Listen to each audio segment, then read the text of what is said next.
शिव महापुराण की कथा कहती है, मंगलवार को अगर शिव जी के मंदिर में, शंकर के मंदिर में जाकर एक लोटा पानी चढ़ाया जाता है तो हमारे कार्य में उन्नति होती है।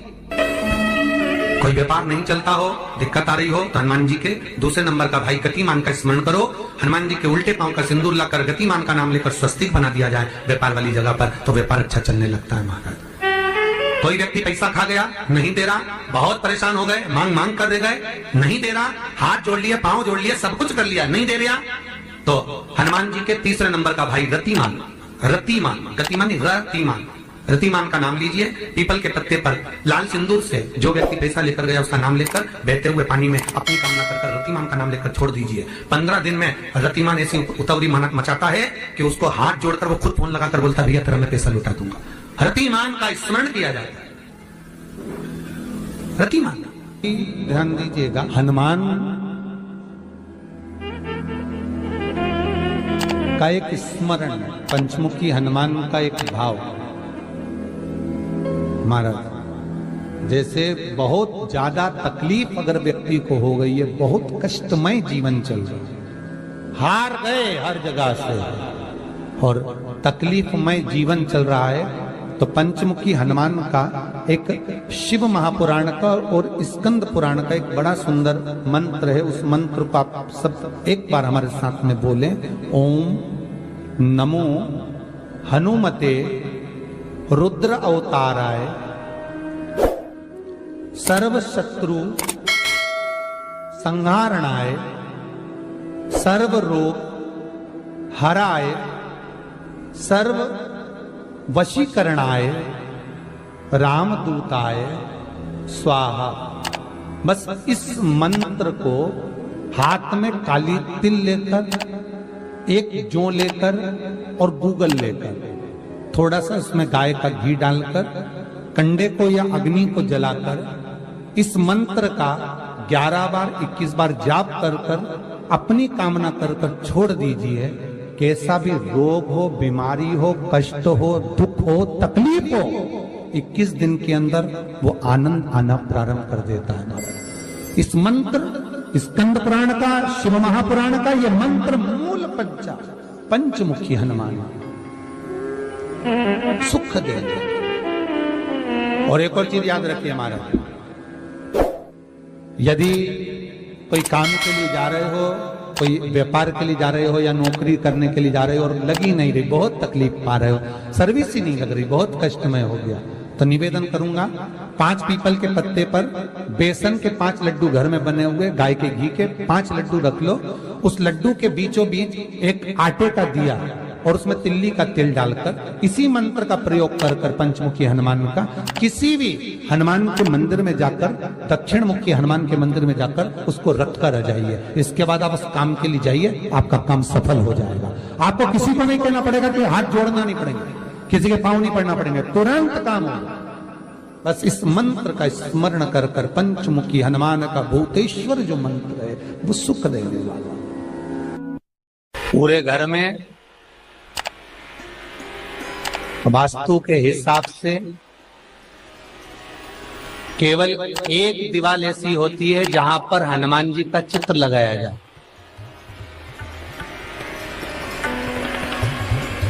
चाहे तुम पर्वत उठाने वाला चित्र लगाओ हनुमान जी का, चाहे बैठे हुए लगाओ, चाहे रामायण पढ़ने वाला लगाओ, चाहे लंका दहन करने वाला लगाओ, चाहे राम नाम जपने वाला लगाओ, चाहे लक्ष्मण को संजीवनी देने वाला लगाओ, चाहे मौन मुद्रा में लगा दो, चाहे स्तुति में लगा दो, चाहे भजन में लगा दो। हनुमान जी का कोई भी चित्र लगता है तो ना पूरब में लगेगा, ना पश्चिम में लगेगा, ना दक्षिण में लगेगा। हनुमान जी का अगर चित्र लगता है तो उत्तर की दीवार में दक्षिण को देखते हुए लगता है, केवल एक ही स्थान।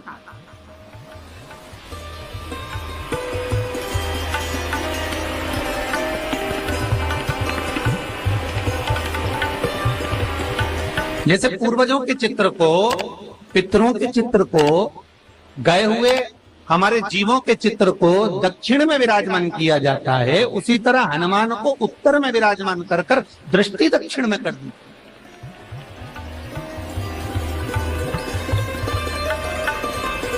घर में हनुमान जी के जितने फोटो होते हैं उसको केवल दक्षिण दिशा में लगा, वो उत्तर दिशा में लगा बिठाते थे और दक्षिण की ओर उनकी दृष्टि होना चाहिए, दक्षिण की ओर उनका मुख होना चाहिए। क्यों?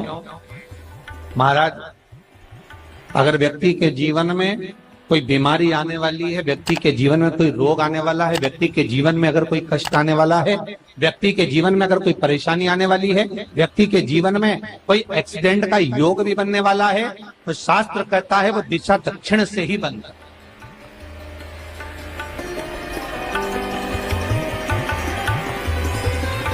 ये दक्षिण जो दिशा है ये यम की दिशा।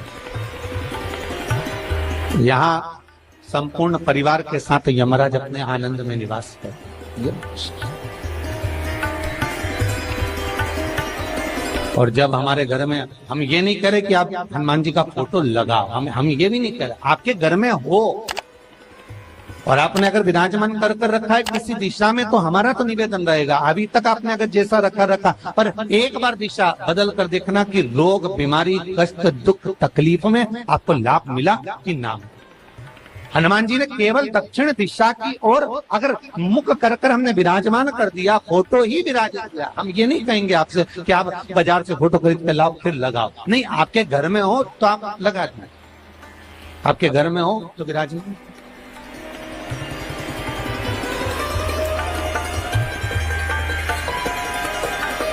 अच्छा, कितनी विपरीतता है वो भी आप जरा जानिएगा महाराज, कि शंकर भगवान के ऊपर जो जल चढ़ाया जाता है उसकी जलाधारी उत्तर में जाती है महाराज।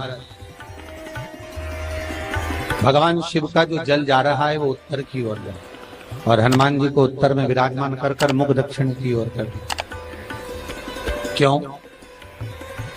प्रबल दिशाओं में उत्तर और दक्षिण महाराज, ये जो दो दिशाएं, इनको साधने के लिए कोई देवता आगे नहीं। अगर इन दिशाओं को कोई साधने वाला है तो केवल एक देवाधिदेव महादेव ही हो सकता। काल का हरण करने वाला वो महान काल ही हो सकता। शंकर का ही एक अवतार है हनुमान जी महाराज, रुद्र अवतार महाराज। हनुमान जी से कहा तुम दक्षिण की ओर दिशा पर संभालिए, शिव जी कहते हैं मेरा जल जब उत्तर की ओर जाएगा तो इस दिशा को मैं संभाल, चिंता ना करिए। जो स्मरण करने वाला होता है, भजन करने वाला होता है, कीर्तन करने वाला होता है, नाम जाप करने वाला होता है, उसका भी शास्त्र विधान कहता है, उसका भी व्याख्यान वर्णन करता है कि जैसे एक दिशा के रूप में हनुमान जी महाराज को विराजमान कर दक्षिण की दिशा पर हम विजय पर, अर्थात रोग पर, बीमारी पर, कष्ट पर, तकलीफ पर हम विजय प्राप्त कर सकते। ऐसा नहीं कि ऐसा कोई रोग नहीं जिसकी दवा नहीं है, पर जब तक भगवान की कृपा नहीं होगी तब तक कोई औषधि मिल सकती नहीं, कुछ प्राप्त नहीं हो सकता। जब भगवान करुणा करते हैं तो आप रूप कुछ ना कुछ सुख की अनुभूति हो जाती है, अपने आप सुख का भान हो जाता है। तो जैसे दक्षिण का जो स्वामी तत्व है, दक्षिण पर जो दृष्टि देने वाले श्री हनुमान जी महाराज है, इसलिए हनुमान जी को उत्तर की दीवार पर विराजमान कर उनका मुख दक्षिण की ओर रखा जाता है। वास्तु शास्त्र के हिसाब से, वास्तु नियमों के हिसाब से सारे फोटो कहीं पर भी लगा सकते हो, पर हनुमान जी का अगर फोटो तुम्हारे घर में है, हनुमान जी अगर तुम्हारे घर में विराजमान है, हनुमान जी का चित्र तुम्हारे घर में विराजमान है, तो उसका मुख दक्षिण का होगा, तो रोग, बीमारी, तकलीफ, कष्ट ये सब दूर हटते। कई लोग प्रश्न करते हैं, गुरुजी आप कहते हो कि हनुमान जी महाराज शंकर भगवान का एक अंश स्वरूप है, एक अंश। पूरी शिव महापुराण की कथा को उठाकर देखिए, स्कंद पुराण को, मत्स्य पुराण को, कूर्म पुराण को उठाकर देखिए। एक बाणासुर का चरित्र और एक श्री हनुमान जी महाराज का चरित्र बहुत सुंदर। शिव का एक अंश माता अंजना के तप साधना से शिव की प्रागट्यता और शंकर भगवान की प्रागट्यता से शंकर का स्वरूप प्रकट हो। इसीलिए तो कहते हैं शंकर सुमन केसरी।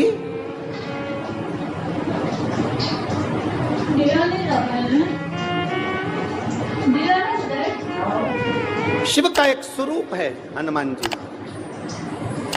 हम तो हमेशा कहते हैं अगर आप हनुमान जी का भी दर्शन कर रहे हैं तो ये अंदाजा लगा कर रखें कि आप शंकर का दर्शन कर रहे हैं। आप शंकर का दर्शन कर रहे हैं तो ये अंदाजा लगा कर रखें कि आप हनुमान जी का दर्शन कर रहे हैं। सब एक, कोई भेद नहीं, सब एक, कोई भेद नहीं। देवताओं, आप एक बेलपत्र, जैसे आप एक बेलपत्र कि ये दो जो पत्तियां होती हैं, जरा ध्यान देंगे, ये दो जो पत्ती नीचे की रहती है बेलपत्र, आगे का भाग एक बेलपत्र और नीचे की जो ये दो पत्तियां होती हैं, इन दो पत्तियों के ऊपर एक एक शमी पत्र, ये दो जो पत्तियां हैं इन पत्तियों के ऊपर एक एक शमी पत्र और लाल चंदन ये रखकर कितना भी रोगीला व्यक्ति हो, रोग से ग्रसित व्यक्ति हो, जिंदगी में कितना ही दुख पड़ रहा हो, बेलपत्र की ये दोनों पत्ती जिसके ऊपर शमी पत्र रखकर, लाल चंदन रखकर श्री हनुमान जी महाराज और हनुमान जी महाराज के तीसरे नंबर के भाई श्री गतिमान जी। हनुमान जी कितने भाई हैं? 6। उसमें हनुमान, रतिमान, प्रतिमान, मतिमान, गतिमान, तो जो नीचे के क्रम में आते हैं श्री गतिमान जी, उन गतिमान जी और हनुमान जी का नाम लेकर जो शिवलिंग के ऊपर समर्पित कर देता है, रोग का निवारण होता ही है, रोग मुक्ति होती है। मंगल का प्रदोष निकाल कर रख लो कि मंगल का प्रदोष इस दिन पड़ रहा है, मंगल की त्रयोदशी तिथि पड़ रही है, प्रदोष व्रत मंगलवार का पड़ रहा है। और जिन लड़का लड़की को मंगल होते हैं, जिन कन्या और वर को मंगल होते हैं, केवल शंकर भगवान के मंदिर में जाकर चौमुखी दिया, 4 बत्ती का दिया आटे का, उसमें घी डालकर लड़की शंकर भगवान के मंदिर में मात्र 7 बार शंकर पे से उतार कर 3 बार स्वतः उतार कर शिव के मंदिर में रख देती है, उसका मंगल आड़े आता ही नहीं है, मंगल नहीं आता संग। मंगल प्रदोष व्रत का इतना महत्व है महाराज। जब जिस महीने में जो प्रदोष पड़ा करे, जब प्रदोष पड़े, बन सके 1 बेलपत्र, बन सके 5 बेलपत्र, शमी पत्र, हरे मूंग, हरा मूंग, बेलपत्र, एक कलश के अंदर थोड़ा सा पानी लेकर 1 बेलपत्र, हरा मूंग, शमी पत्र डालकर और उसमें थोड़ा सा गुड़ डालकर भगवान शिव का स्मरण कर कर प्रदोष काल में, मान लो कोई काम आपका बहुत जरूरी है, बहुत दिनों से आप थक गए हैं, नहीं हो रहा, कर्जा बढ़ रहा है, धन नहीं आ रहा, व्यापार नहीं चढ़ रहा, या कोई समस्या बहुत प्रबल है, कोई एग्जाम में बैठ रहे हो, नहीं हो रहा, परीक्षा भी दे दी है, रिजल्ट आने ही वाला है, तो भी प्रदोष काल में, प्रदोष के समय वो जल, मूंग, शमी पत्र और बेलपत्र और गुड़ का शंकर के शिवलिंग को समर्पित करना प्रारंभ कर दो। 2 या 3 प्रदोष करोगे, बाबा आपकी मनोकामना शीघ्र पूर्ण कर देगा।